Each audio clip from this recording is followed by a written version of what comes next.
I carefully selected the menu for Sunday dinner, as I did every week. Baked salmon with rosemary and lemon was my grandchildren's favorite, although they never told me so explicitly. I just noticed how 12-year-old Elliot always took a refill, and 8-year-old Deirdre ate every last crumb, even though she usually left half the plate untouched. Once upon a time, these family dinners had been filled with laughter and conversation. But in recent years, they had become a formality that my son Terrence observed more out of obligation than out of a desire to spend time with his 67-year-old mother. I carefully arranged the plates from the china set that my late husband Hugh and I had received as a gift for our wedding. The china with the small blue flowers had already begun to fade, but I continued to use it for special occasions. Today was just such an occasion. I planned to discuss the upcoming family trip to Disneyland that my grandchildren had talked so excitedly about last Sunday. The clock in the living room struck 5, and I adjusted my new lavender-colored blouse that I had bought especially for this dinner. My closet hadn't been updated in years, but this purchase felt important. I wanted to look dignified when I would be discussing the trip. After all, this would be my first real vacation since retiring 5 years ago. The doorbell rang at 5:30 sharp. Terrence had always been punctual, a trait he'd inherited from his father. "Hi, Mom," he said, giving me a casual peck on the cheek. He smelled of expensive cologne and the faint scent of the cigarettes he'd supposedly quit smoking 3 years ago. Marcia, my sister-in-law, always impeccably dressed, entered after him, a woman with a cold smile and attentive eyes. She worked as an accountant for a large company and often reminded me of that during our conversations. Today she was wearing a strict navy blue pantsuit, as if she'd stopped by on her way back from some important meeting, even though it was Sunday. "Hello, Lorna," she said, handing me a bottle of inexpensive wine. "It's for dinner." "Grandma!"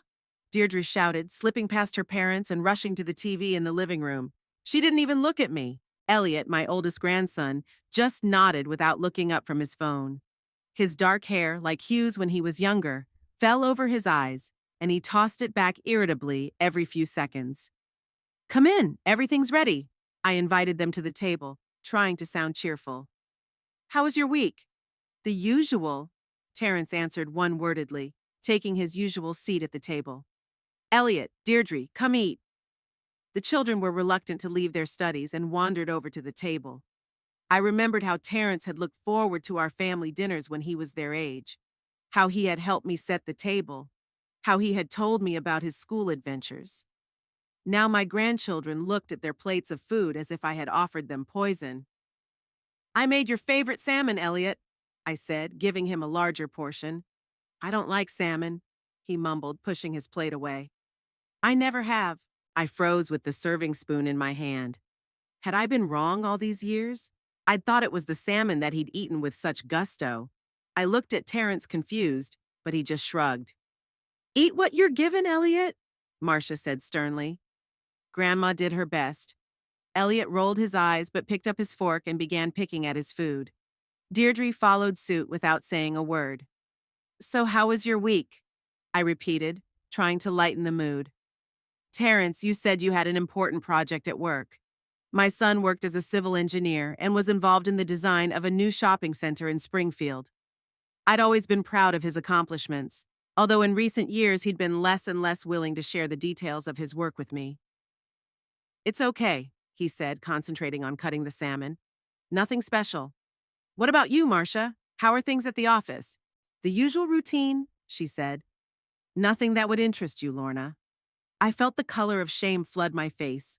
When and how had my attempts to keep up a conversation with my own family turned into misplaced curiosity? Before, when Hugh was alive, our house was always filled with conversation and laughter. After he died 5 years ago, something changed.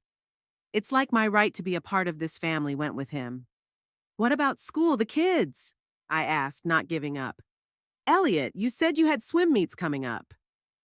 "They're already over," Elliot mumbled, not looking up. "2 weeks ago." I blinked in confusion. Had he really told me that? I tried to memorize all the important events in my grandchildren's lives, even kept a calendar. How could I have missed this? "Oh, I'm sorry, I didn't—" "Never mind," he interrupted me. "I only came in third place anyway." "That's great!" I exclaimed. "Third place is a great achievement." Not really, Marcia interjected. At his age, Terrence was always first. Wasn't he, honey? My son hummed uncertainly, clearly not wanting to get into the subject. I remembered how Terrence had hated swimming and how Hugh had practically forced him into it, thinking it developed character. But now was not the time for such reminiscences. Well, I think third place is great, I said softly, smiling at my grandson. He didn't answer. There was an awkward silence at the table. Only the clinking of cutlery broke the silence. I gathered my courage to talk about tonight's main topic, the trip to Disneyland. Deirdre couldn't talk about anything else last Sunday, and I figured it was a great opportunity to spend time together as a real family. I hear you're planning a trip to Disneyland, I finally said, trying to keep my voice casual. That sounds wonderful. When are you planning to go? Terrence and Marcia exchanged quick glances. Something in their facial expressions made me tense. Yes, we're going in 2 weeks, Terrence answered, avoiding my eyes. 7 days. How wonderful! I felt a rush of excitement. I'd always wanted to go there. You know, your father and I kept putting off this trip, thinking we'd make it when you were older, but then… Mom, Terrence interrupted me, finally looking right at me. There was something like pity in his gaze. We're going in a big group. Marcia's parents, her sister and her husband and kids, cousin Vanity and her son. Oh, that's wonderful! I still didn't understand where he was going with this. A real family outing. The thing is, Marcia intervened, her voice sounding businesslike as if she were explaining a financial statement. We've rented a big van, but space is limited. I looked at her incomprehensively. What do you mean? Mom, Terrence sighed. We just didn't have enough room for you on this trip. You see, 13 people had already confirmed their participation, and we were running out of room in the van. I felt something cold slip down my spine. They hadn't invited me. Not just not invited, they'd already decided everything without me. I understand, I said, trying to keep my dignity. Of course I understand. It would be awkward to change plans now that it's all paid for, Marcia continued, cutting the salmon into small pieces. Besides, Lorna, it would be hard on you with your arthritis to walk around the park all day. You just slow everyone down. My arthritis. The mild knee pain I had the indiscretion to mention a month ago had now turned into a serious ailment that was making me incapable of family vacations. I could just sit in the cafe when I got tired, I objected quietly. I wouldn't want to disturb anyone. Mom, Terrence spoke to me in the tone one would use with a cranky child. Let's be realistic. You wouldn't be comfortable, and the kids would have to run around all the time checking out the rides. You realize that. I looked at the grandkids. Elliot continued to pick at his food, completely ignoring the conversation. Deirdre looked up at me, and for a moment I thought I saw a flicker of regret, but she returned to her plate. Of course I understand, I said, and my voice sounded foreign even to myself. You need to spend time together as a family. That's good, Marcia exhaled with relief. I'm glad you understand. Some people would have made a scene if they were you. Yeah, Mom was always reasonable, Terrence said, a note of pride in his voice, as if my obedience were my greatest asset. I felt something inside me clenching, twisting into a tight knot. For the last 5 years after Hugh's death, I had tried to be comfortable for them, not complaining when they canceled visits at the last minute, babysitting when they needed to go somewhere, not asking too many questions, not reminding them of their loneliness. I tried to be helpful, but inconspicuous. And here's the result. I was simply cut out of the family holiday party as an unnecessary expense item. What about dessert? I asked, changing the subject. I made apple pie. We're on a diet, Marcia answered quickly, but the kids can have a slice. When I got up to put the plates away, Terrence looked at his watch. Mom, we'll have to leave right after dessert. We still have things to do today. Sure, I nodded. I understand you're busy. It's become a regular thing, too. They used to stay until late and we'd play board games and watch movies. Now dinner had become an obligation that had to be fulfilled as quickly as possible. As I sliced pie in the kitchen, moments from the past came to mind. How little Terrence used to climb into my lap when I read him bedtime stories. How Hugh and I taught him to ride his bike in the park near the house. How he cried on my shoulder when his first girlfriend left him. When did things change? When did I become a burden to him instead of a mom? When I returned with the pie, Marcia was saying something quickly to Terrence, but stopped talking when she saw me. The kids each took a piece, but they didn't eat it with much enthusiasm. Elliot didn't even touch his portion. You don't like it? I asked him. I can make something else next time. It's fine, he mumbled. I'm just not hungry. He's on a sports diet, Marcia explained. But I don't think you realize that. I didn't say anything, though I was seething inside. Who taught Terrence how to swim? Who watched his nutrition when he played sports? Who cheered him on at every competition? But now I was just an old woman who didn't understand anything about modern life. We should get going, Terrence announced after 10 minutes, getting up from the table. Thanks for dinner, Mom. Yes, thank you, Lorna, Marcia echoed. Kids, say goodbye to Grandma. Bye, Grandma, Deirdre mumbled, not looking at me. Elliot just nodded, already staring at his phone. Until next Sunday? I asked, walking them to the door. We might have to skip it, Terrence answered. A lot to do before the trip, you know. Sure, I nodded, trying not to show my disappointment. Call me when you're free. When the door closed behind them, the house was unnaturally quiet. I went back to the table and began to gather the dishes. They didn't even offer to help. Terrence had always helped me clean up before, and we chatted while we did the dishes together. Now I was alone with dirty plates and the feeling of being pushed out of my own family's life. I carried the dishes into the kitchen and began mechanically washing them. Scraps of the conversation kept running through my mind. We didn't have enough room for you. You'd only slow everyone down. You would have been uncomfortable. All these phrases, spoken with fake concern but really meaning one thing. They didn't need me. Finished with the dishes, I went back into the dining room to wipe down the table and noticed some paper on the floor. It must have fallen out of Marcia's bag when she pulled out a bottle of wine. I picked up the sheet and was about to set it aside to give it to her next time. But my eye caught the headline. Booking confirmation, family tour to Disneyland. I didn't want to read someone else's paperwork, but something made me take a closer look. There were 14 names on the list of participants, including Terrence, Marcia, Elliot, and Deirdre. Last on the list was the name Vanity Lamb, Marcia's cousin whom I had only seen once at Terrence and Marcia's wedding. She was younger than Marcia, worked at some fashion boutique, and as far as I could remember, didn't get along well with my sister-in-law. But what really caught my eye was the description of the transportation. 15-passenger comfortable air-conditioned van with personal entertainment systems. 15 seats for 14 people. My fingers trembled as I reread the document over and over. They had lied to me. There was room. It was just that they'd chosen to take Marcia's cousin instead of me.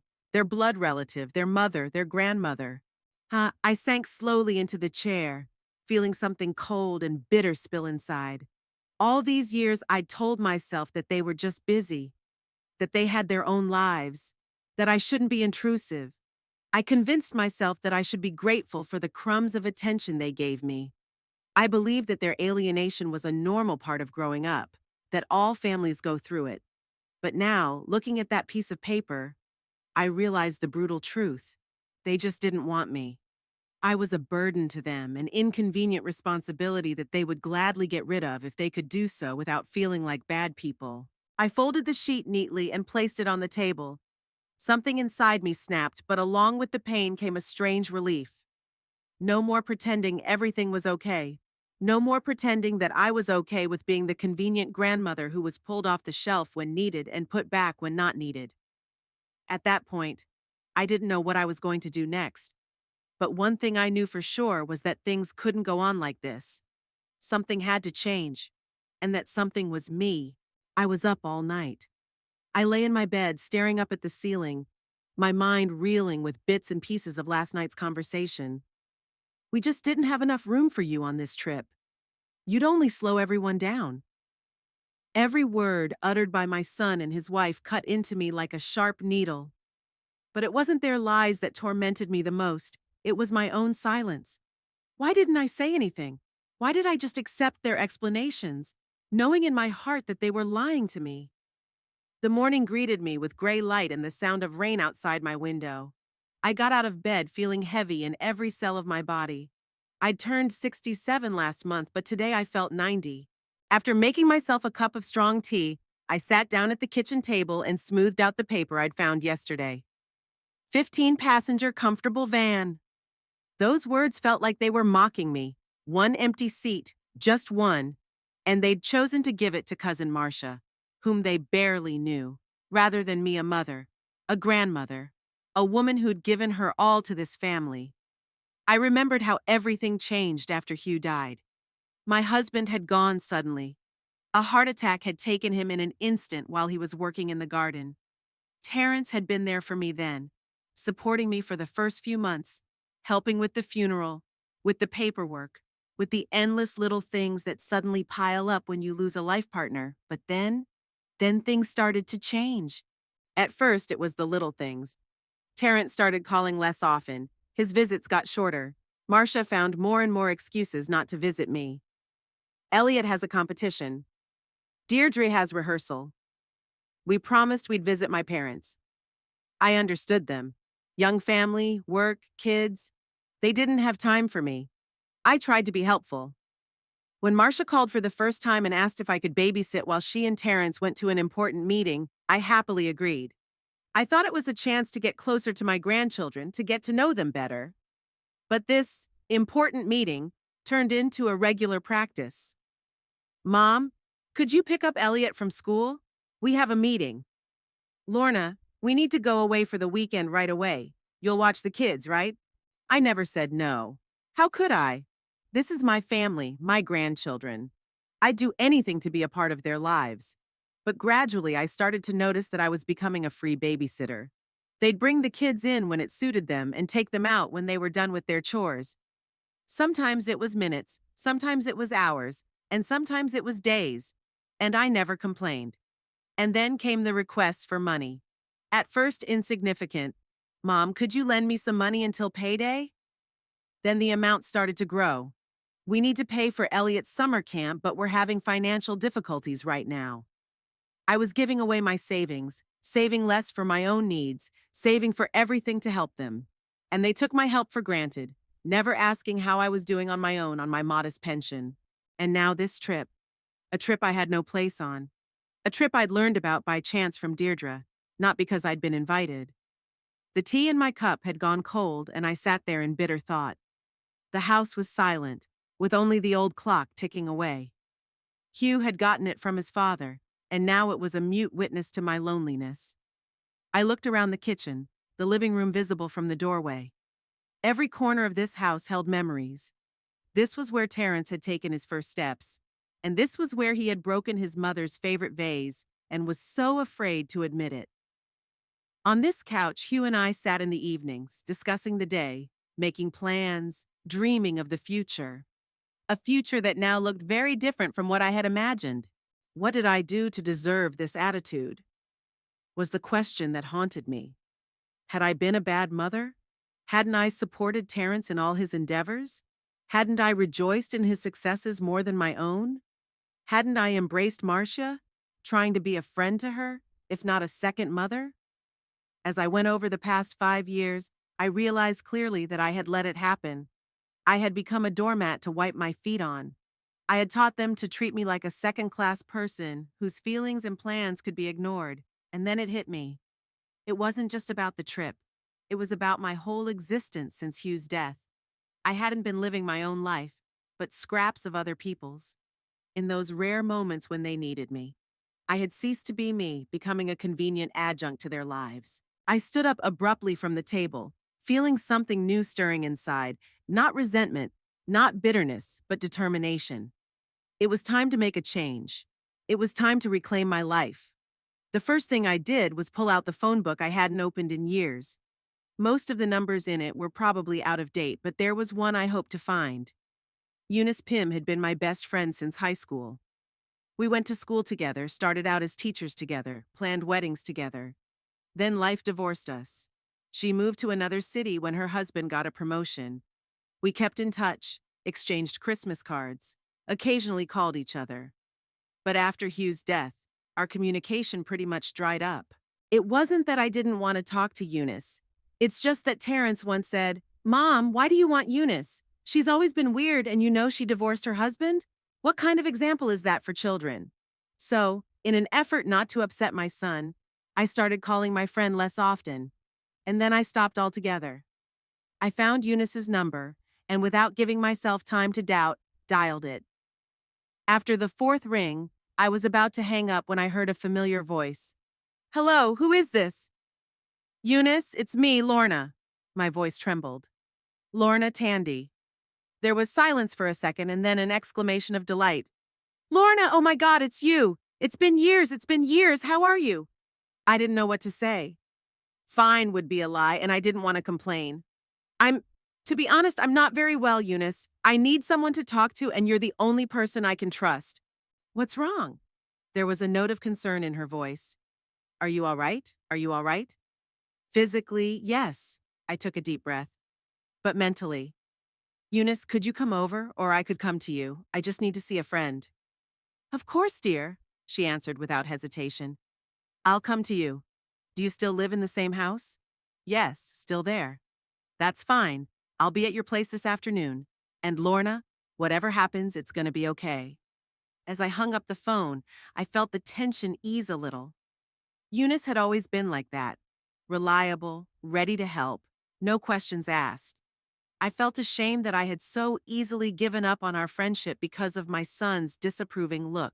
I spent the rest of the morning strangely excited. I cleaned the house, even though it was already clean, made dinner for two, and pulled out photo albums I hadn't opened in years. In one of them, I found a picture of Eunice and me taken at our graduation from Teachers College. Two young women with shining eyes looking to the future with hope and confidence. What happened to that Lorna? Where had her determination, her self-confidence gone? At exactly 2 o'clock in the afternoon, the doorbell rang. When I opened it, I saw Eunice, still as energetic as ever, though with silver strands in her once fiery red hair. She hugged me tightly, wordlessly, and the simple gesture made me cry. Now, she whispered, stroking my back. Let's go inside and you can tell me everything. Sitting at the kitchen table with cups of fresh tea, I told Eunice the whole story. How after Hugh's death, I had gradually become an appendage to Terrence and Marcia's life. How they used me when it suited them and forgot me when they didn't need me. I told them about the trip, about the lies, about how it hurt me to realize that I had become a burden to my own son. Eunice listened in silence, only occasionally shaking her head. When I finished, she put her hand over mine and looked me seriously in the eye. Lorna, honey, I always knew you were a selfless mother, but there's a difference between selflessness and self-destruction. What's happening to you right now is not okay. It's not what a wonderful woman like you deserves. I know, I replied quietly. But what am I supposed to do? They're my family, my blood. Blood is blood, but respect has to be earned. And from the looks of it, your son and his wife don't deserve it. Eunice was always blunt. What do you want to do? I wondered. What did I really want? For Terrence to apologize? For them to take me on this trip out of guilt? No, that would be a fake, a handout that wouldn't solve the real problem. I want to change my life, I finally said. I want to stop being an appendage to other people's lives and start living my own. Eunice smiled. That's my Lorna. I was beginning to fear that you had completely disappeared into the role of grandmother. Where do you want to start? I wondered again. What was my dream that I had set aside to be a good mother, wife, grandmother? You know, Hugh and I have always dreamed of moving somewhere by the sea when we retire. Buy a little house, enjoy sunsets on the beach, I sighed. But then Hugh died and I just forgot about that dream. Why don't you realize it now? Eunice's eyes lit up. You're a free woman. You have no obligations. There's nothing stopping you from moving out. But my home, I looked around confused. My whole life is here. Home is just walls, Lorna. A real home is where you feel happy and valued. From what you've told me, you feel neither here. I've been thinking. The house I'd lived in for almost 40 years suddenly seemed like a cage, beautiful, cozy, but still a cage that kept me tied to the past. You're right, I said slowly. Maybe I really should change everything. A clean slate. It's a big decision. Eunice became serious. Don't make it in haste. But if it's what you really want, I'll support you in everything. We talked into the evening. Eunice talked about her life after the divorce, how she was afraid of loneliness, how she started traveling, how she found new hobbies and new friends. She glowed with an energy and vitality that I have missed so much in recent years. Did you know I live in Sunset Bay now? She said. It's a small town on the coast, just 3 hours away. It has amazing beaches, cute little houses, and the most beautiful sunsets I've ever seen. Sounds beautiful, I smiled. There's a house for sale right next door to me. It's small but very cozy, overlooking the ocean. Eunice gave me a sly look. If you really decide to change things up, it might be a good option. When Eunice left, promising to call every day, I sat in the living room for a long time, thinking. The idea of moving, which would have seemed absurd to me in the morning, now made me uneasy. What if I really did change everything? What if I showed Terrence and Marcia that I wasn't just a convenient grandmother, but a person with my own desires and dreams? The next morning, I made a decision. I called the realtor Eunice had recommended and made an appointment. Mr. Lambert turned out to be a pleasant middle-aged man with an attentive eye and a calm voice. Mrs. Tandy, he said as he looked around my house, your property is in excellent condition and is in a very sought-after neighborhood. I think we can get a very good price for it, especially with the current price increase in the market. How much? I asked bluntly, preparing to be disappointed. Hugh and I had bought this house for a ridiculous amount of money by today's standards. When Mr. Lambert told me the amount, I almost fell out of my chair. It was several times what I'd expected. Are you sure? I asked incredulously. Absolutely, he smiled. In fact, I already have several potential buyers who are looking for just such a house in this neighborhood. If you decide to sell, we can move very quickly. I nodded, feeling a strange warmth in my chest. Financial independence. That's what selling a house gave me. I could buy that little house by the sea Eunice was talking about, and I'd still have a substantial amount of money to live on. I need to think about it, I said to Mr. Lambert. This is a serious decision. Of course, Mrs. Tandy. Call me when you're ready. After he left, I sat down at my computer and started looking up information about Sunset Bay, a small coastal town of only 5,000 people, with beautiful beaches, cozy little stores and cafes, and an active retirement community that organized activities ranging from book clubs to painting lessons. I found the cottage Eunice was talking about and spent a long time looking at the photos. It was small, but bright and cozy, with a terrace overlooking the ocean. I could almost imagine sitting there with a cup of tea, watching the sunset. And then I thought of Terrence, of Marcia, of the grandchildren. What will they say when they hear of my decision? Would they try to talk me out of it, or would they not care? What difference does it make? I suddenly thought. Why am I still putting their wishes above my own? Were they thinking of me when they decided not to take me on the trip? I picked up the phone and dialed Mr. Lambert's number. I'm ready to sell the house, I said firmly. The sooner the better. That's great, Mrs. Tandy. He was delighted.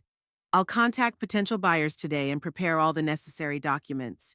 As I hung up the phone, I felt strangely relieved, as if I'd lifted a heavy weight from my shoulders that I'd been carrying for years. For the first time in a long time, I wasn't thinking about how to please Terrence or Marcia, or how to be useful to my grandchildren, but about myself, about my desires, my dreams, my future. It was frightening and exciting at the same time. I knew that there was a lot of work ahead of me, sorting out my things, deciding what to take with me and what to leave behind, sorting out all the formalities of selling the house and buying a new one. But instead of fatigue, I felt energized. I called Eunice again and told her about my decision. I'm so happy for you, Lorna, she exclaimed. You won't regret it, I promise. What about that house I was talking about? I'm going to buy it, I said firmly. If it's still for sale, of course. I'll call the agent right away and tell him you're interested, Eunice said excitedly. We'll be roommates, can you imagine? Just like the good old days. After talking to Eunice, I felt more energized than I had felt in years. I began to walk around the house, mentally noting what I would take with me and what I would leave behind. Most of the furniture was too bulky for a small beach house, but there were some things I couldn't leave behind. The old rocking chair where Hugh liked to read the paper in the evenings, the family photo albums, my mother's porcelain figurines. I decided not to tell Terrence about my plans until everything was finalized. Knowing my son, I knew he'd try to talk me out of it, not because he'd miss me, but because he'd lose a convenient babysitter and a source of extra money. Let this be my little secret, I thought, smiling at my reflection in the mirror. The reflection smiled back, and I thought it looked younger than it had just a day before. It was as if the weight I'd been carrying all these years had suddenly begun to melt away, giving me back a piece of the vibrant Lorna I'd once been. 2 days later, Mr. Lambert called with great news. He had two potential buyers who were willing to pay even more than the original appraisal. They are very interested and would like to see the house as soon as possible, he said. Can you see them in the next few days? Of course, I answered, feeling my heart beat faster with excitement. Whenever it's convenient for them. Great. Then I'll schedule the screening for tomorrow if that's okay with you. I agreed and hung up the phone and looked around my house with new eyes. Tomorrow, strangers would be walking around, looking at the rooms, planning how they would organize the space for themselves. Strangely, instead of sadness, I felt only mild excitement and impatience. I was ready for a change. That same day, a text from Eunice arrived. A real estate agent in Sunset Bay was ready to show me the cabin as soon as I could get there. Everything was perfect, as if fate itself was pushing me toward this decision. I began quietly packing my most precious belongings, not wanting to attract the attention of the neighbors early. Photos, letters, documents, all the things that made up my family's history. As I was sorting through old albums, I came across a photograph taken on my and Hugh's 30th wedding anniversary. We looked so happy, surrounded by friends and family. Terrence was standing next to Marcia, who was already pregnant with Elliot. Everyone was smiling, and it seemed like there was nothing but happiness ahead of us. What would you say now, Hugh? I whispered, looking at the picture. Would you approve of my decision? I could almost hear his voice. Lorna, you've always put our family first. Maybe it's time to think about yourself. Yes, it was time. It was time to start a new chapter of my life. A chapter where I would be the protagonist and not a minor character in someone else's story. The day my family left for Disneyland started with an unexpected phone call. I was just finishing my morning tea, thinking about my upcoming meeting with the homebuyers, when the phone rang. Seeing my son's name on the screen, I involuntarily tensed. Good morning, Terrence, I said, trying to sound normal. Mom, we have a slight change of plans, he began without greeting. We're leaving tonight instead of tomorrow morning. Marcia wants to arrive early so she can rest before going to the park. I see, I answered neutrally. Not that this information would affect my plans, but in the past, Terrence had always kept me informed of his movements, even the smallest changes. Apparently now he was only informing me out of courtesy just in case. And also, Mom, he paused. I was wondering if you could keep an eye on the house while we're gone. Water the flowers, pick up the mail, that sort of thing. I almost laughed. This was it, they needed my help after all. Not my company, not my presence, but my favor. Sure, I agreed, deciding not to tell him that I might be out of town in a week. Don't worry, I'll take care of everything. Thank you, you're a big help. He sounded relieved. The keys are in the same place, in the geranium pot. Okay, I paused. Have a good trip. Say hi to everyone. I will, he replied quickly. Okay, I have to go. I have a lot to do before I leave. Sure, I won't keep you. The conversation ended as abruptly as it had begun. Terrence didn't even ask how I was feeling, what I was doing, if I needed help. I put the phone away and looked out the window thoughtfully. My son lived only 20 minutes away from me, but emotionally we were on different planets. That evening, I watched them load their belongings into their car. Terrence, Marcia, the kids, and Marcia's parents, who were apparently traveling with them to the rendezvous point with the rest of the family. I watched from my window, not wanting to get out and make things awkward. None of them even turned toward my house to wave goodbye. As the car disappeared around the corner, I felt strangely relieved. I now had 7 days of complete freedom to put my plan into action. The first thing I did was contact Mr. Lambert to find out the results of yesterday's showing of the house. The news was beyond my expectations. Mrs. Tandy, we already have an offer, he excitedly announced. The Brooks family is ready to buy the house at the asking price, and even a little higher. They want to close the deal as soon as possible because Mr. Brooks got a job at the local hospital, and they need to move within a month. That's that's amazing, I mumbled, not believing my luck. So fast. The market is very active right now, especially in your neighborhood. We can start the paperwork next week if you agree. Yes, of course I'm okay with it. I took a deep breath. And about that house in Sunset Bay. I've already contacted the agent there as you requested. Mr. Lambert was clearly in his element. She's willing to show you the house anytime you want. In fact, if you'd like, we can go there tomorrow. I agreed, feeling my heart pounding with excitement. Everything was happening so fast, but instead of fear, I had a strange sense of rightness to what was happening, as if each step was leading me to where I was always supposed to be.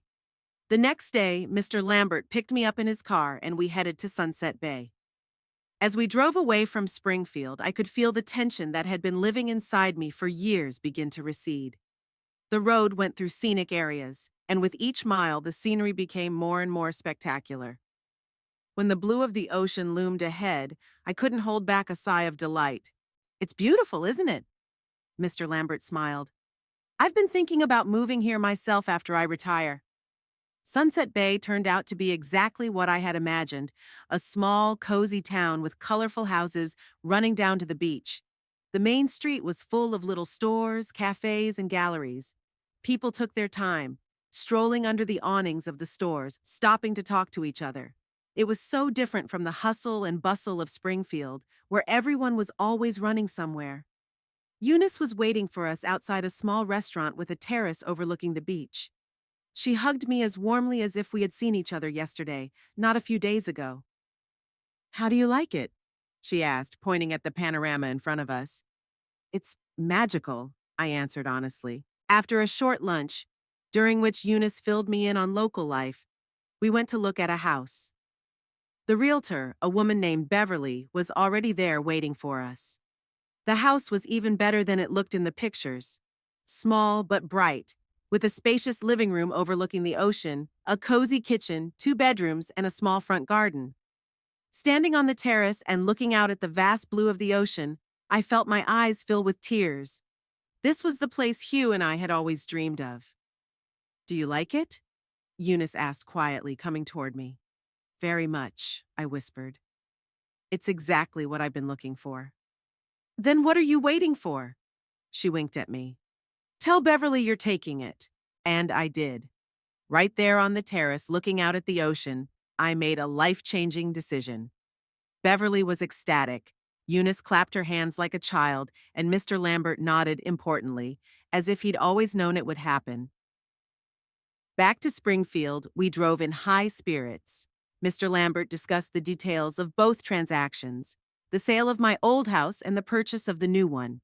According to him, everything could be finalized within 3 or 4 weeks, and possibly sooner if no unforeseen problems arose. But there's one thing you should think about, Mrs. Tandy, he said as we pulled into Springfield. Your will. If you're selling the house and moving, you might want to review it too. I wondered. My will hadn't changed since Hugh died.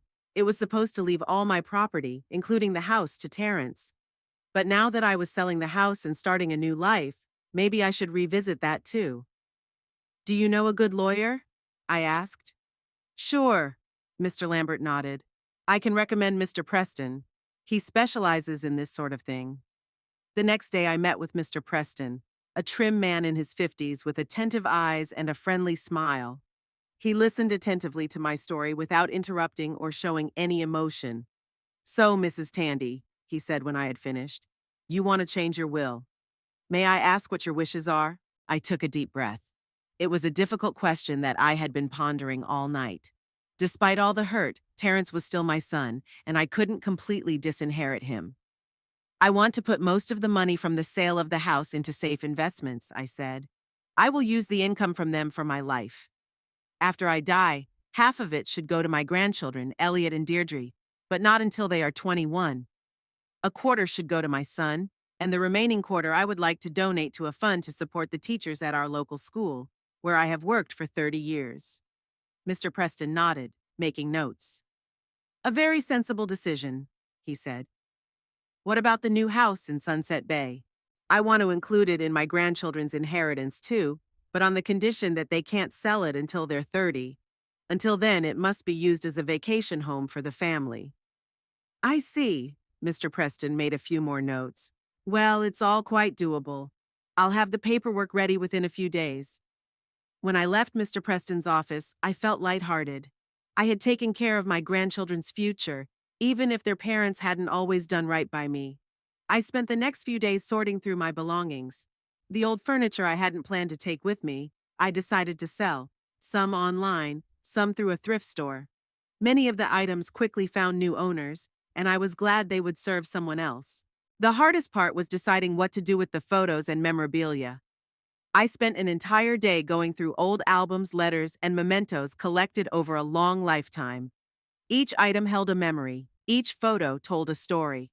In the end, I selected the most precious things: albums with photos of our youth with Hugh, Terrence's first drawings, a few memorable souvenirs from our trips. It all fit into 2 small boxes that I planned to take with me. On the 4th day of my solitude, when most of the chores were done, I decided to fulfill my promise to Terrence and stopped by their house to water the flowers and pick up the mail.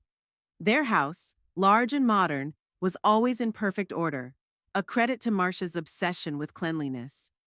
I quickly watered all the plants, collected the mail, mostly flyers, and was about to leave when I noticed a file folder on the living room table. Normally, I wouldn't look at other people's papers, but something caught my eye. My name printed on one of the sheets. I moved closer and saw that it was some kind of financial document. Loan secured by future inheritance, the headline read. I sat down on the couch, feeling my legs wobble.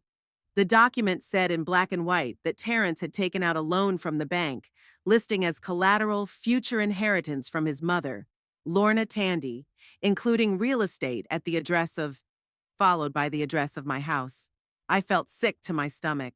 My son had mortgaged a house that didn't even belong to him, a house that I hadn't even gotten around to bequeathing to him yet.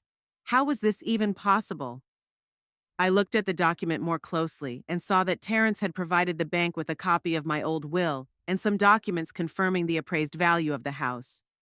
The loan amount was impressive, almost half the value of the house.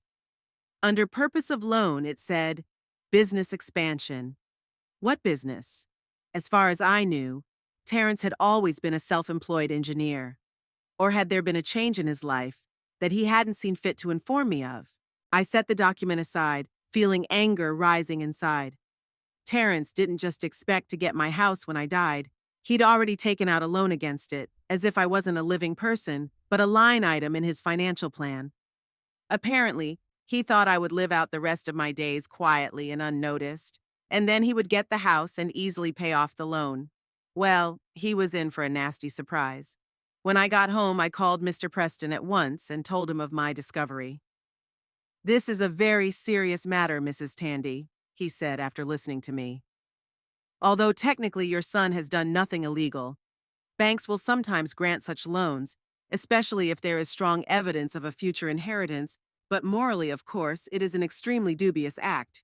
What should I do? I asked. Legally, you don't have to do anything. You have every right to dispose of your property as you see fit. If you sell the house, the bank will probably require your son to repay the loan immediately or provide other collateral. So he could be in a difficult financial position? Perhaps, Mr. Preston said quietly. But Mrs. Tandy, it's not your fault. He took this risk without consulting you or getting your consent.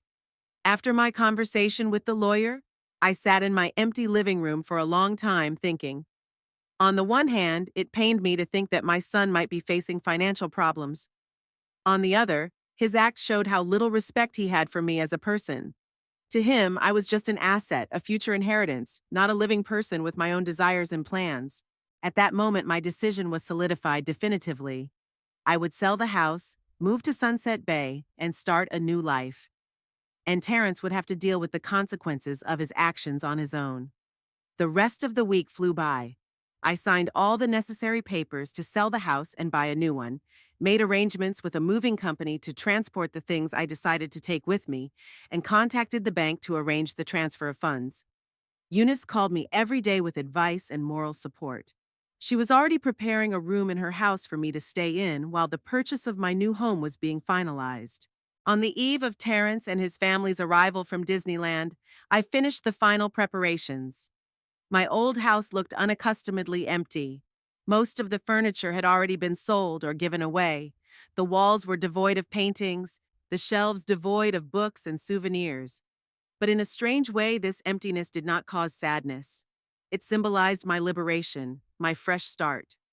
In the evening, I sat down and wrote a letter to Terrence. I thought a lot about what to say to him, how to explain my decision.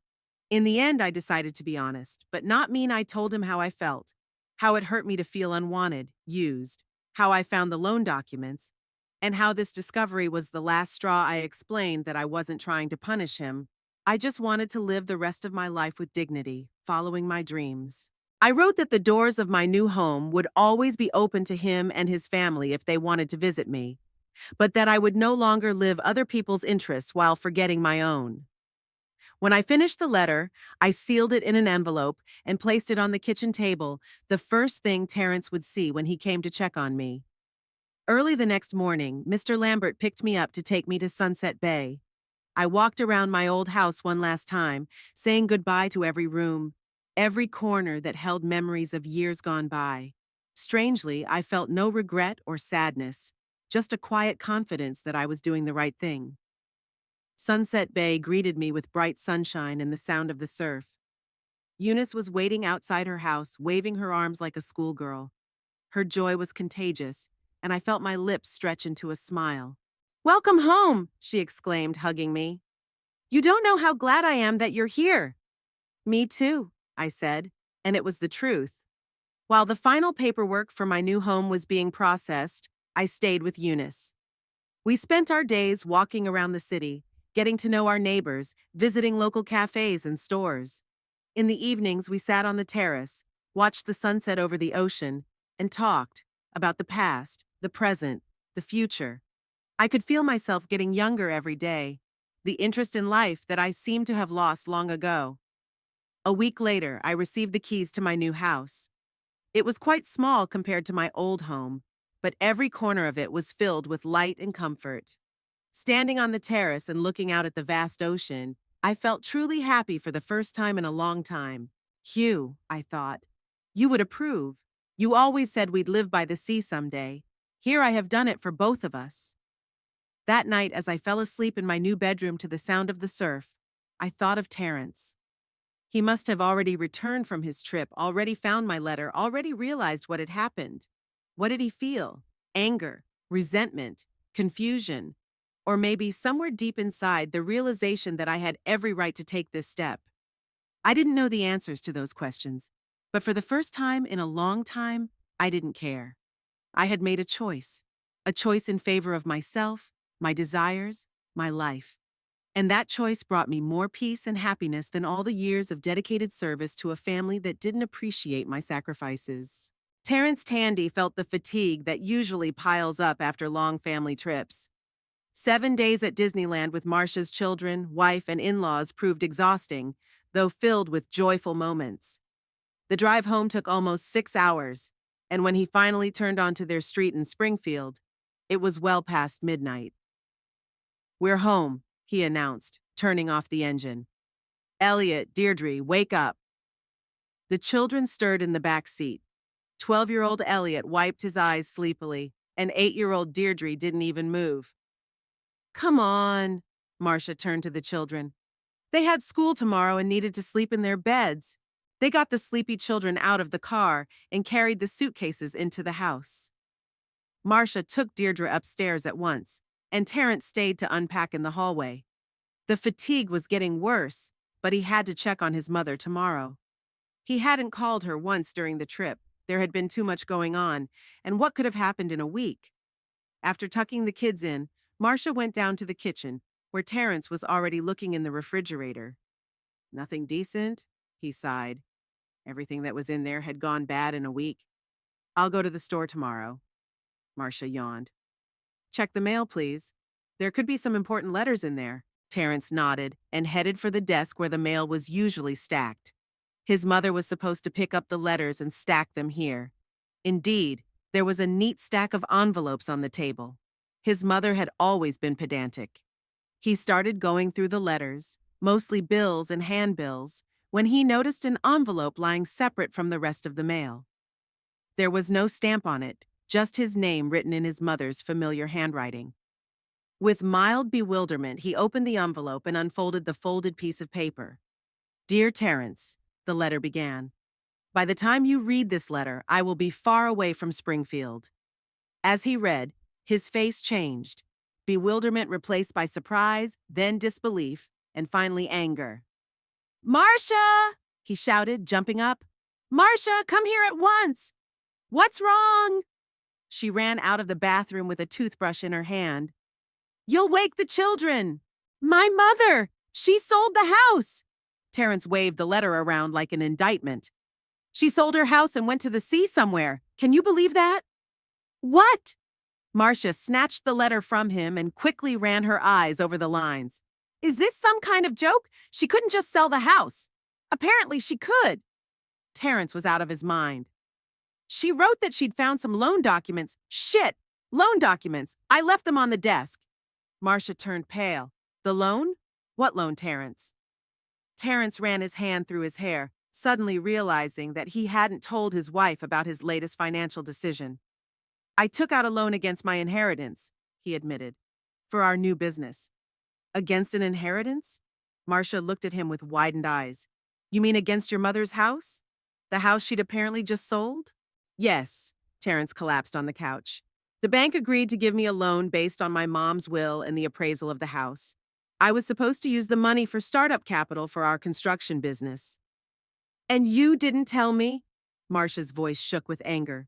"You took out a huge loan without consulting me?" "I wanted to surprise you," Terrence muttered. "We were always talking about owning our own business, and I thought—" "You didn't think, Terrence," Marcia interrupted him. "If your mother sold the house, the bank would demand immediate repayment of the loan. We don't have that kind of money." Terrence was silent, realizing the magnitude of the disaster.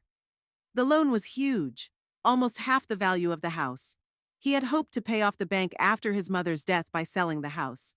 But now the house was gone and the loan remained. "We should go to her," he finally said. "Find out what's going on. Maybe there's still something we can do to fix this." "She says she's gone to the seaside." Marcia reread the letter. "Sunset Bay. I've never heard of it." "It's a small town on the coast," Terrence answered automatically. "It's about 3 hours from here. My dad and I used to go fishing there when I was a kid." "What are you going to do?" Marcia folded his arms across his chest. "First, I'm going to see if it's true that she sold the house," Terrence said. "I'll go there tomorrow. Maybe it's some kind of misunderstanding." "And if it isn't?" Marcia's voice sounded harsh. "What if she really sold the house and left?" Terrence didn't answer.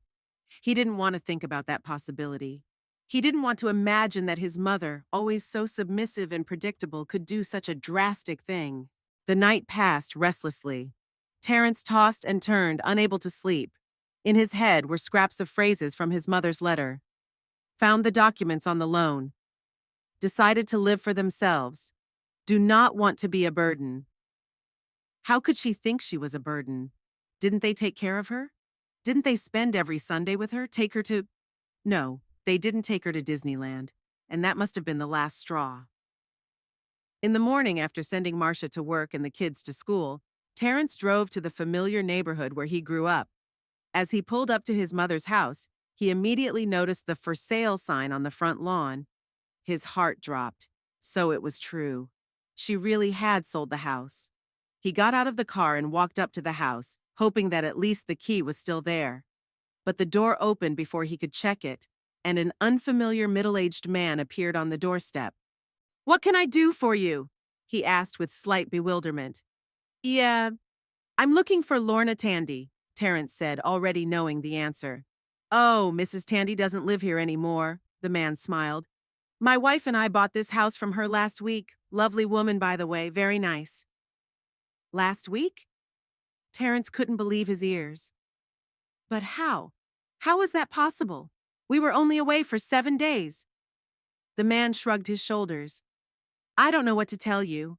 The deal went through very quickly. We were looking for a house in this neighborhood, and our agent contacted us as soon as this one became available. Are you related to Mrs. Tandy? I'm her son, Terrence said, feeling the anger building up inside. And I wasn't informed of the sale. Oh, the man looked embarrassed. I'm sorry to hear that, but the transaction was completely legal, all the paperwork in order. Mrs. Tandy mentioned moving closer to the ocean. It seemed like something she'd wanted to do for a long time. Terrence didn't continue the conversation. He went back to the car and sat there for a few minutes, trying to gather his thoughts. His mother, his quiet, obedient mother, had done something incredible. She hadn't just sold the house. She'd done it secretly while they were away. She'd planned the whole thing to avoid explanations and confrontation. He pulled out his phone and dialed her number, but heard only the answering machine. Hello, you've reached Lorna Tandy. Unfortunately, I can't take your call right now. Please leave a message after the beep. His mother's voice sounded cheerful, almost cheerful, not at all like he was used to hearing. Mom, it's me, Terrence said after the beep. Please call me back. We need to talk. It's very important. Finishing the call, he decided to proceed. Remembering the name of the realtor his mother had mentioned in her letter, he found his office and headed there. Mr. Lambert, an older man with an attentive gaze, listened to Terrence but refused to give any information about the transaction. I'm sorry, Mr. Tandy, but I can't discuss the details of the deal with anyone but my client, he said politely but firmly. It's confidential information. She's my mother, Terrence exclaimed, and I have a right to know what's going on. Legally, you have no such right, Mr. Lambert replied calmly. Your mother is a capable adult, and she has every right to dispose of her property as she sees fit. I will contest this transaction, Terrence threatened. My mother was misled or pressured. Mr. Lambert shook his head. Mrs. Tandy was fully aware of all aspects of the transaction. Moreover, she consulted with an attorney before signing the documents. I assure you, everything was done completely legally. What lawyer? Terrence seized on the new information. I can't divulge that information, Mr. Lambert replied. If you have any legal questions, I recommend you contact your own attorney. Terrence walked out of the realtor's office even more confused. His mother hadn't just sold the house. She'd consulted with an attorney. She'd planned the whole thing carefully. It wasn't an impulsive act, but a well-thought-out plan. The next step was the bank. Terrence knew he had to inform them about the sale of the house, but he was afraid of the consequences. However, there was no choice. Sooner or later, the bank would find out about the sale anyway. The bank manager, upon hearing him out, was predictably displeased. Mr. Tandy, the terms of your loan were very clear, he said. The collateral was your future inheritance, including your mother's house. If the house is sold, you must either provide other collateral or repay the loan immediately. I don't have that kind of money, Terrence admitted, and I don't have any other collateral. In that case, the manager looked regretful but determined, the bank will be forced to take repayment action. This could include seizure of your property or even legal action. But that's not fair, Terrence exclaimed. I didn't know my mother would sell the house. Unfortunately, that doesn't change the terms of the contract, replied the manager. You have made certain commitments, and the bank expects you to fulfill them. Terrence walked out of the bank, feeling the ground go from under his feet. The financial disaster he had brought upon his family was becoming more and more real. How would he explain all this to Marcia? How would he tell his children that they could lose their home? But the question that plagued him most of all was, why? Why had his mother, always so caring and selfless, suddenly done this? What had made her make such a drastic decision? He remembered the last family dinner before they left, when they had informed her that they couldn't take her to Disneyland. He remembered how calmly she had accepted their explanation, how she hadn't shown the slightest sign of resentment or disappointment. But apparently a storm had been raging inside her the whole time. Returning home, Terrence found an agitated Marcia there. She'd taken time off work to deal with the situation. What's up? She asked as soon as he crossed the threshold. Was it true? Did she really sell the house? Terrence nodded. Yes, the new owners have already moved in, and I talked to the realtor. The deal is perfectly legal. Mom even consulted a lawyer. I can't believe it, Marcia shook her head. Your mother always seemed so predictable. How could she do something like this? I don't know. Terrence sank down on the couch. But she did. And now we're in serious trouble with the bank. What did they say? Marcia sat down next to him. What you'd expect. Terrence sighed. Either repay the loan immediately or provide other collateral. And if we do neither, they threaten to seize the property and sue. Oh my God, Marcia covered her face with her hands. How could you do this, Terrence? How could you take out such a huge loan without consulting me? I wanted to surprise you, he said again. To start the business we'd always dreamed of. This loan was supposed to be our startup capital. And now, instead of a business, we could have our house taken away from us, Marcia said bitterly. It's a wonderful surprise, I can't say. They sat in silence, each absorbed in his own thoughts. Finally, Marcia asked, Have you tried to contact her? Yes, I left a message on her voicemail. But she didn't call back. Do you know where exactly in Sunset Bay she's staying? No, Terrence shook his head. She just wrote that she'd moved there, no details. We need to find her, Marcia said firmly. Talk to her face to face. Maybe she hasn't spent the money from the house sale yet.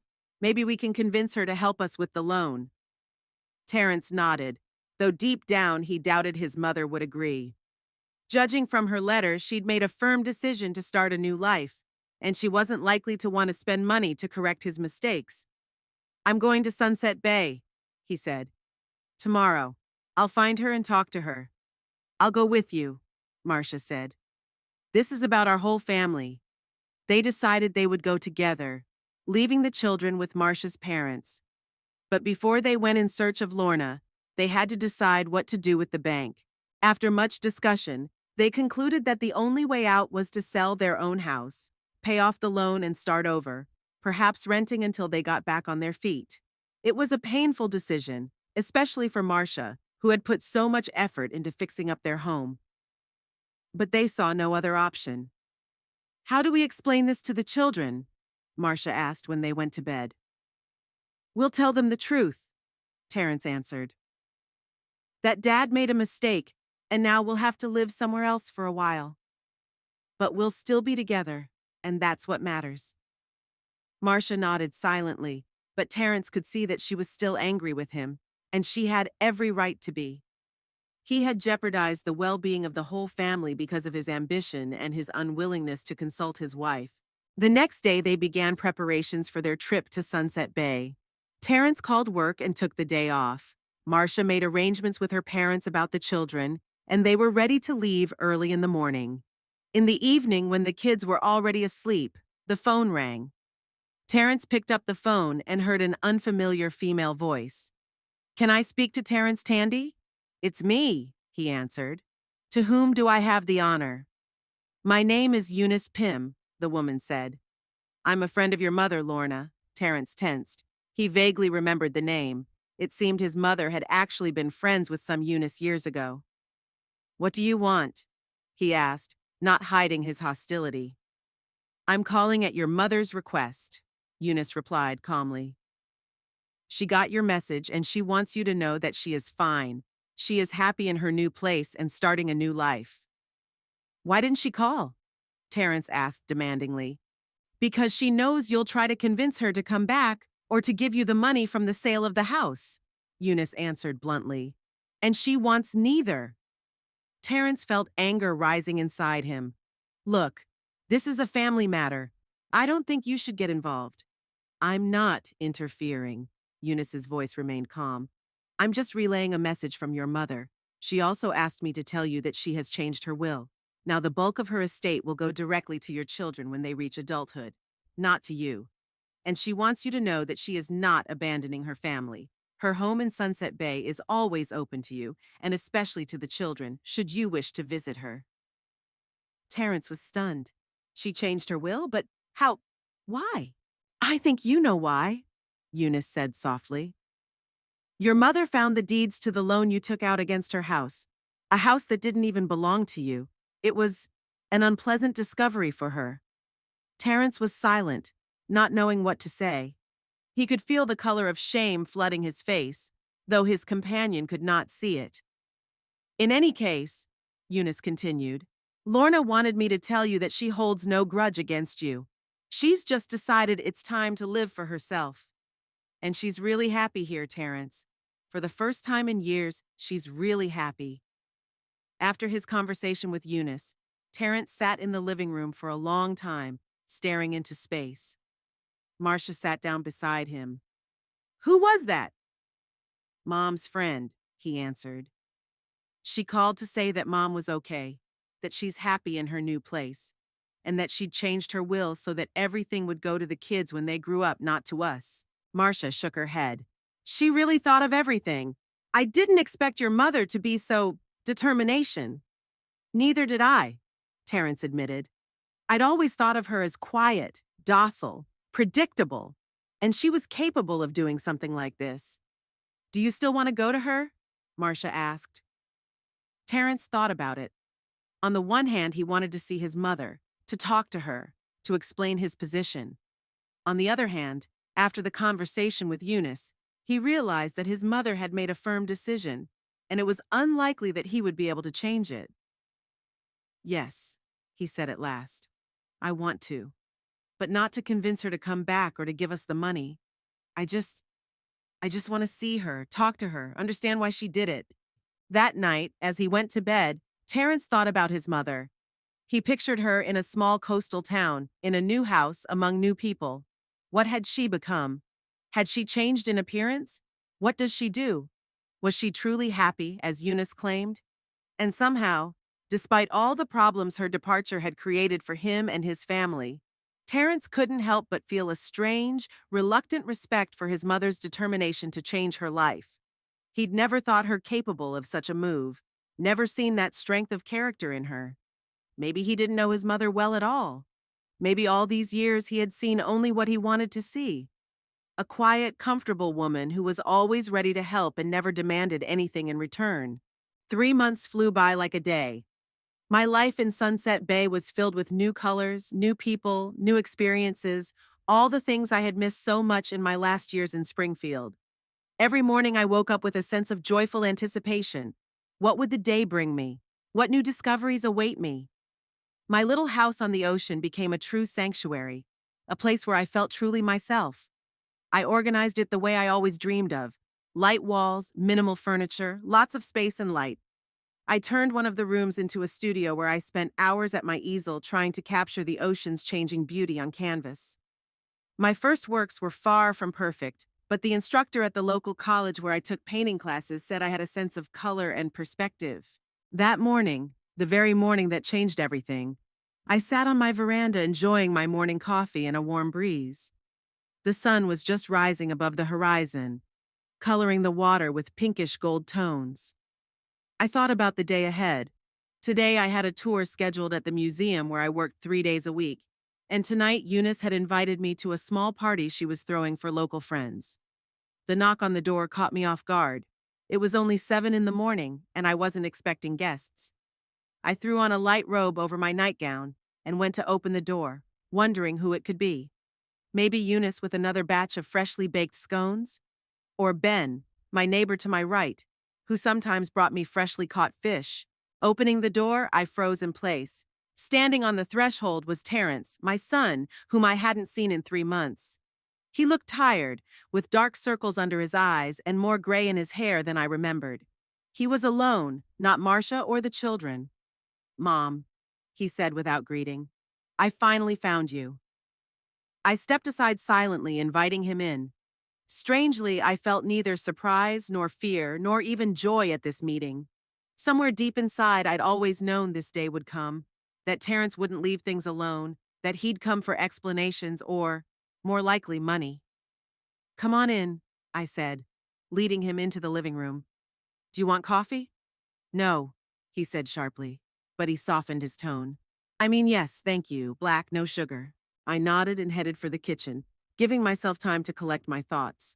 I poured coffee into 2 cups and returned to the living room where Terrence was standing at the window, looking out at the ocean. It's a beautiful view, he said, taking the cup. I can see why you chose this place. Yes, I agreed. Your father and I always wanted a house by the sea. I remember, Terrence nodded. You talked about it when I was a kid. We sat across from each other and we drank our coffee in silence for a few minutes.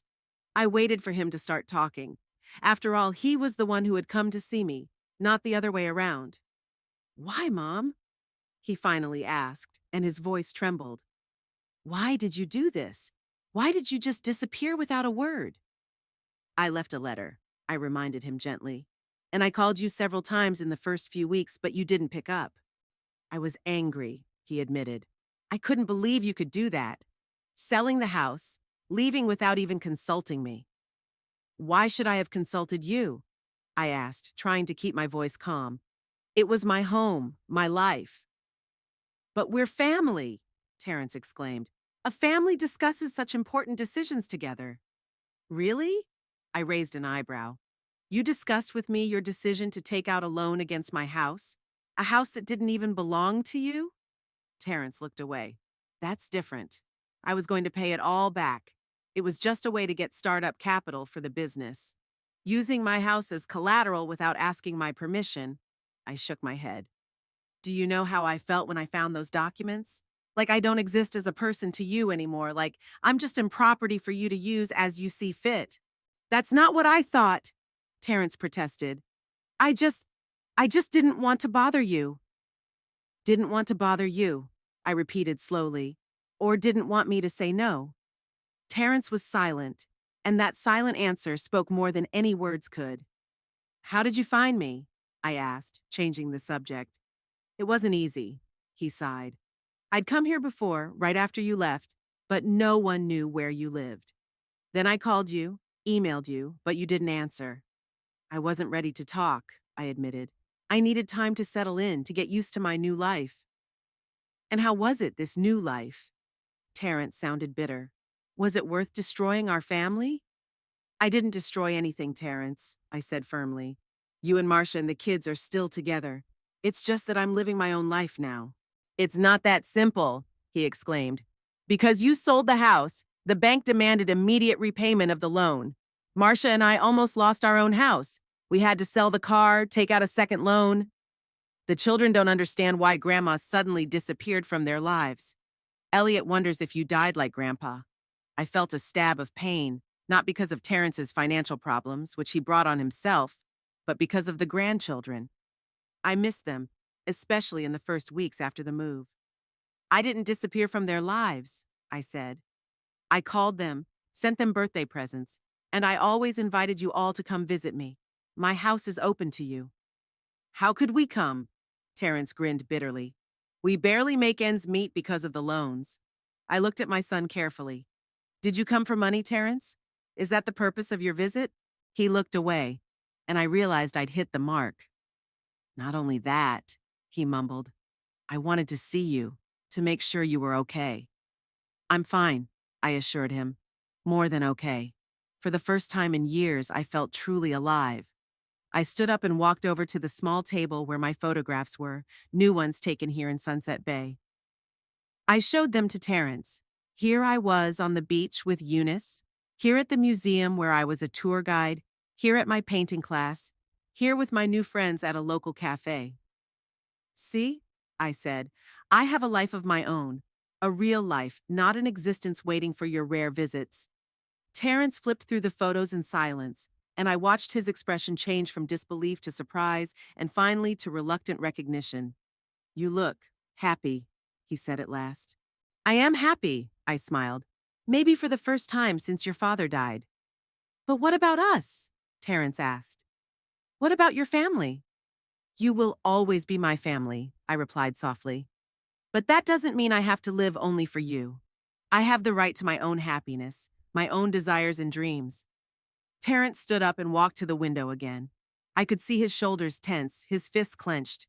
He was fighting with himself, with anger, with frustration, with the realization that he could no longer control me. I can't go back to Springfield, I continued. And I can't give you money, Terrence. Not because I don't love you, but because those would be the wrong decisions. For me and for you. What do you mean? He turned around, a look of bewilderment in his eyes. If I go back, everything will be the same, I explained. I'd go back to being the convenient grandmother, used when I needed to be and forgotten when I didn't. And if I give you the money, you won't learn from your mistake, and you'll probably do it again. That's not fair, Terrence said quietly. We didn't use you, did we? I sighed. When was the last time you called me just to see how I was doing? Not to ask me to babysit, not to borrow money until payday, but just to talk? Terrence was silent, and I could see that he was trying to think of one and couldn't. Listen, I walked over to him and put my hand on his tense shoulder. I don't blame you or Marcia. You have your own lives, your own worries. But I have to have a life too. And I'm building it now, here in this town. What do I tell the kids? Terrence asked after a long pause. They miss you. Tell them the truth, I said, and that Grandma lives by the sea now, in a beautiful little town, that she loves them very much and is always happy to see them, that they can come to me on vacation if they want to. Can they? There was hope in Terrence's voice for the first time. Of course, I smiled. I'd be very happy to. There's a beautiful beach here, the museum where I work, and lots of fun things for kids to do. Terrence nodded, and I felt the tension between us ease a little. Not completely gone, but less acute. I have to go, he said. I have to get back to Springfield before tonight. Are you sure you don't want to stay for dinner? I asked. I could make your favorite meal like when I was a kid.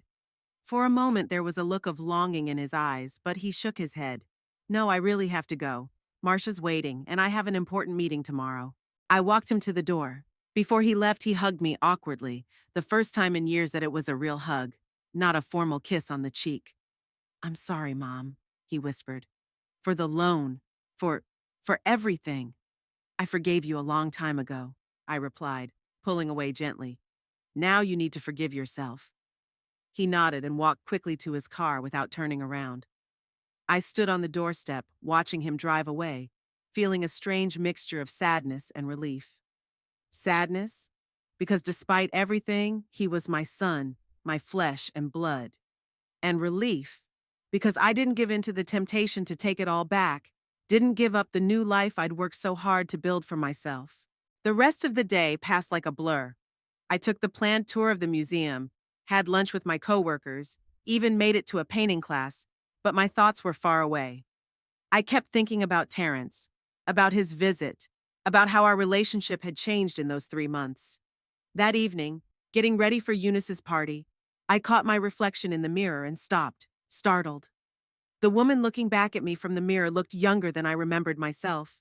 The wrinkles around her eyes hadn't gone anywhere, and the gray in her hair too, but there was something in her facial expression, in her posture, in her overall impression. Some inner strength, confidence, calmness. I looked like a woman who knows what she wants and is not afraid to achieve it. Eunice called me out of my thoughts. Lorna, are you coming? Everyone's already gathered and asking about you. Yes, I'm coming, I replied, smiling. I'll be there in 5 minutes. Eunice's house, 2 streets away from mine, was lit up with all the windows. As I approached, I heard music and laughter. The party was in full swing. Eunice opened the door and hugged me happily. Finally, we were beginning to worry. I'm sorry I'm late, I said as I walked into the house. I had a complicated day. Did Terrence come? Eunice asked shrewdly. I nodded. And how did it go? Better than I expected, I answered honestly. He was angry, then confused, then, I don't know, maybe a little understanding? At least we parted without a scandal. That's already good, Eunice winked at me. Now, forget your troubles and enjoy your evening. Everyone is waiting for you. 15 people were gathered in the living room, Eunice's local friends, who had also become my friends over the past 3 months. Ben, my neighbor on my right, who taught me how to fish. Eleanor, the librarian, with whom we took a painting course together. Mark, the museum director, who became my mentor and good friend. Patricia and Thomas, the elderly couple from across the street, always ready to help with advice or business. And many others, people of different ages, professions, interests, but all of them welcomed me into their circle, made me part of this small community. Lorna, Eleanor exclaimed, raising her glass. We were just talking about your latest painting. Mark thinks you're making great progress. Don't exaggerate, I smiled embarrassedly. I'm still a beginner. But a very talented beginner, Mark said. By the way, I wanted to talk to you about the possibility of a small exhibition at the museum. Nothing grand, just a corner where we could show the work of our local artists. That would be wonderful, I said sincerely, feeling my heart grow warm at this recognition. The evening flew by, talking, laughing, dancing. Eunice put on some music from our youth, and we did a dance we remembered from our school days, to the delight of everyone present. Ben told funny fishing stories. Eleanor recited poems. Thomas showed card tricks. No one was in a hurry to get home. No one looked at their watches. They just enjoyed each other's company. When it was well past midnight and I was about to leave, Eunice came out to see me off. The night was warm and starry, and the sound of the ocean could be heard even here, a few blocks from the shore. Are you all right? Eunice asked, noticing my pensive look. More than okay, I smiled. Just thinking about how things have changed in these 3 months. That I've found something here that I miss so much in Springfield. And what would that be? Myself, I answered simply. I found me, Eunice. Not Terrence's mother, not Elliot and Deirdre's grandmother, but simply Lorna Tandy, a woman with her own desires, her own dreams, her own talents. A woman who had a right to be happy. Eunice hugged me tightly. I'm so happy for you, dear. You deserve this happiness. I walked home under the starry sky, and my soul was full of gratitude. For this day, for this evening, for new friends, for a new life. Yes, Terrence's visit stirred up a lot of emotions, made me remember the past, but it could not shake my confidence in the right path. Family ties are complicated, I thought as I opened the door to my house. They are not always built on love and respect. Sometimes they are based on habit, a sense of duty, societal expectations. And sometimes, in order to preserve yourself, you have to find the courage to break those bonds, or at least to loosen them, to create the distance necessary for a healthy relationship. I didn't give up on my family. I simply stopped living only for them, forgetting about myself. And in that, I believed, there was nothing wrong. Before I went to bed, I went out on the terrace and took a long look at the ocean, listening to the sound of the waves. Tomorrow was the beginning of a new day. The day of a new Lorna who had finally learned to appreciate herself and her life. And it was a wonderful feeling,